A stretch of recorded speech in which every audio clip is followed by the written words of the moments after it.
آج ہم روس یوکرین جنگ کے خاتمے کے لیے جو پیچیدہ سفارتی کوششیں چل رہی ہیں ان کا ایک گہرائی سے جائزہ لے رہے ہیں۔ جی خاص طور پر ہماری توجہ الاسکا میں صدر ٹرمپ اور صدر پوتن کی جو ملاقات ہوئی، اور پھر واشنگٹن میں صدر زیلنسکی کی صدر ٹرمپ اور یورپی رہنماؤں کے ساتھ جو اہم بات چیت ہوئی اس پر رہے گی۔ بالکل، اور یہ ساری گفتگو جیسا آپ نے کہا BBC نیوز، CNN اور الجزیرہ کی رپورٹس پر مبنی ہے۔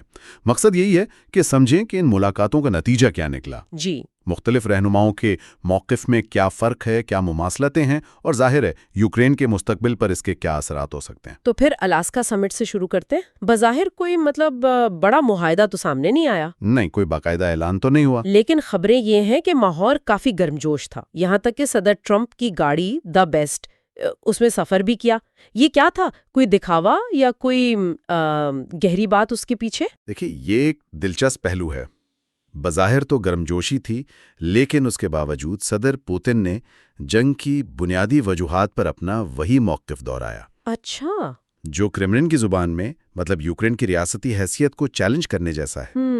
اور اہم بات یہ کہ صدر ٹرمپ وہ فوری جنگ بندی کے بجائے براہ راست ایک مستقل امن معاہدے پر زور دیتے نظر آئے۔ اچھا، یہ تو زیلنسکی کی پوزیشن سے مختلف ہے۔ جی بالکل، زیلنسکی تو پہلے جنگ بندی چاہتے ہیں۔ ٹرمپ کا یہ انداز یہ پوتن کو شاید مذاکرات میں ایک بہتر پوزیشن دے سکتا ہے بغیر زمینی حقائق بدلے۔ اور پھر وہ مشترکہ پریس کانفرنس بھی نہیں ہوئی، یہ بھی تو تھوڑا عجیب تھا۔ ہاں، یہ غیر معمولی تھا، صرف بیانات جاری ہوئے۔ لگتا ہے ٹھوس نتائج نہ ہونے پر بھی صدر ٹرمپ مطمئن تھے، شاید اس لیے کہ پوتن نے اپنا نقطہ نظر مؤثر طریقے سے پیش کر دیا۔ تو الاسکا کے بعد اب ساری نظریں واشنگٹن پر ہے۔ صدر زیلنسکی وہاں پہنچ چکے ہیں۔ جی ہاں، اور اس بار وہ اکیلے نہیں ہیں۔ یورپی یونین، نیٹو، برطانیہ، France, Germany, Italy, Finland, ان سب کے بڑے رہنما ساتھ ہیں۔ اچھا، یہ صرف یکجہتی کا اظہار نہیں، بلکہ شاید یہ کوشش بھی ہے کہ یوکرین پر اس کی مرضی کے خلاف کوئی معاہدہ نہ تھوپا جائے۔ خاص طور پر فروری میں جو اوول آفس میں مبینہ تلخ کلامی ہوئی تھی، اس کے بعد تو اس ملاقات کی اہمیت اور بھی بڑھ گئی ہے۔ بالکل، اور ملاقات سے پہلے ہی صدر ٹرمپ نے سوشل میڈیا پر دباؤ ڈالنا شروع کر دیا، کہا کہ زیلنسکی چاہیں تو جنگ تقریباً فوراً ختم کر سکتے ہیں۔ جی یہ کہا انہوں نے۔ لیکن ساتھ ہی یہ بھی صاف کر دیا کہ کسی معاہدے میں نہ کریمیا کی واپسی ہوگی نہ یوکرین کی نیٹو رکنیت۔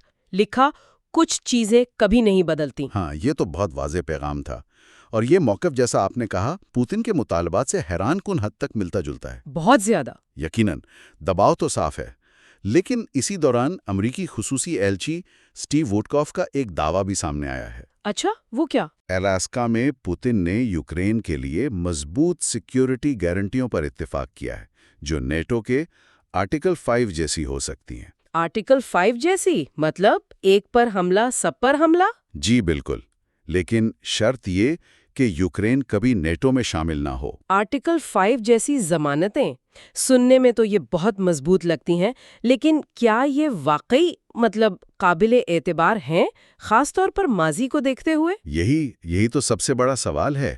روس نے عوامی سطح پر تو ایسی کسی ضمانت کا ذکر تک نہیں کیا، اور صدر زیلنسکی وہ ماضی کے ناکام وعدوں کا حوالہ دے رہے ہیں، خاص طور پر 1994 کا بڈاپیسٹ میمورنڈم۔ ہاں، جب یوکرین نے جوہری ہتھیاروں کے بدلے سیکیورٹی ضمانتیں لی تھی، جو خیر کام نہیں آئی۔ بالکل، تو اب وہ مؤثر اور قابل عمل گارنٹیوں پر زور دے رہے ہیں۔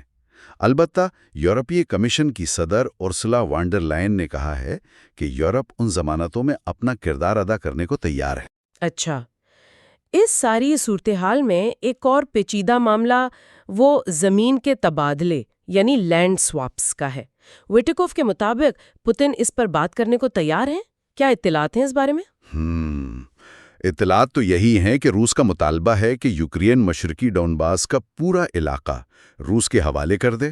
پورا ڈونباس؟ جی، اور ساتھ ہی کرمیا پر روسی قبضے کو تسلیم کرے اور نیٹو میں کبھی شامل نہ ہو۔ اس پر زیلنسکی کا کیا موقف ہے؟ ان کا موقف بالکل واضح ہے۔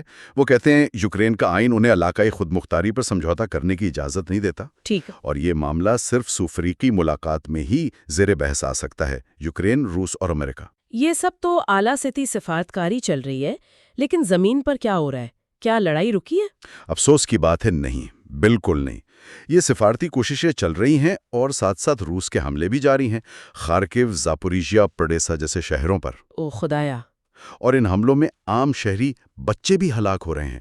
بہت افسوسناک. صدر زیلنسکی نے تو ان حملوں کو سفارتی کوششوں کی توہین کہا ہے. کہا کہ روس کو پہلے یہ قتل عام روکنا ہوگا. تو خلاصہ یہ بنتا ہے کہ الاسکا سمٹ سے کوئی ٹھوس معاہدہ تو نہیں نکلا، لیکن ٹرمپ جنگ بندی سے زیادہ ایک مکمل امن معاہدے کی طرف مائل لگتے ہیں. جی ایسا ہی لگتا ہے. واشنگٹن میں زیلنسکی پر دباؤ ہے کہ وہ کرائمیا اور نیٹو رکنیت پر سمجھوتا کریں. سیکیورٹی گارنٹیاں ابھی واضح نہیں ہیں، ان پر عمل کیسے ہوگا یہ بھی نہیں پتا. اور ان سب کے دوران یوکرین میں جنگ، تباہی، ہلاکتیں وہ سب جاری ہیں. بالکل. اور یہ ہمیں اس اہم سوال پر لاتا ہے جو شاید سب کے ذہن میں ہوگا. کیا یہ ملاقاتیں، یہ مبہم سے وعدے، کیا یہ واقعی یوکرین میں پائیدار امن لا سکتے ہیں؟ یا یہ صرف عالمی طاقتوں کے درمیان ایک نیا کھیل ہے، ایک نیا گریڈ گیم جس میں یوکرین کو مشکل ترین، شاید ناقابل قبول فیصلے کرنے پر مجبور کیا جا رہا ہے؟ اور یہ سوال بھی کہ کیا نیٹو کے مکمل رکنیت کے بغیر یہ آرٹیکل 5 جیسی گارنٹیاں، کیا یہ واقعی مستقبل میں کسی جارحیت سے یوکرین کو محفوظ رکھ پائیں گی؟ یہ بہت بڑا سوالیہ نشان ہے.